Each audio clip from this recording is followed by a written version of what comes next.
চিংড়ি মাছ তো আমরা সবাই অনেক পছন্দ করি। আর চিংড়ি মাছ দিয়ে যা কিছুই রান্না করি তাই কিন্তু খুব মজার হয়। তো আজকে না ছোট ছোট চিংড়ি দিয়ে আমি ভর্তা রেসিপিটা করে দেখাবো। এটা সবাই কম বেশি আমরা পারি, কিন্তু আমার কাছে এটা ফার্স্ট টাইম। কেন ফার্স্ট টাইম? আমি কখনোই ভর্তা করিনি। তো আজকে একটু ভর্তা ট্রাই করছি। তো অনেক রেসিপি ঘাটাঘাটি করে এই রেসিপিটা আমার কাছে মানে সবচেয়ে বেশি সহজ লেগেছে। তো ছোট চিংড়ি আমার কাছে খুব ভালো লাগে। এটা যে কোনো শাক ভাজি বা যে কোনো সাথেই খেতে খুব ভালো লাগে।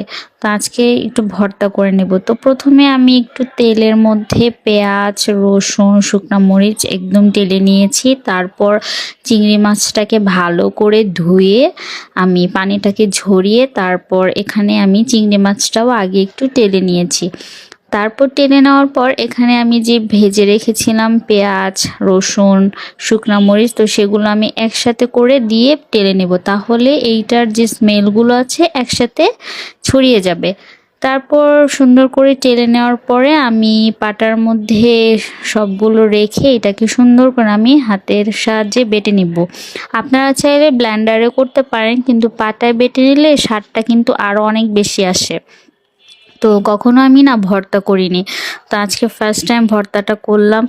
আর এইটা কার কার ভালো লাগে, পাতায় ভর্তাটা রেডি হওয়ার পরে যখন অবশিষ্ট ভর্তাটা থাকে সেখানে কিছু ভাত দিয়ে মেখে খেতে কিন্তু অসাধারণ লাগে। তো রেসিপিটা কেমন লাগলো জানাবেন।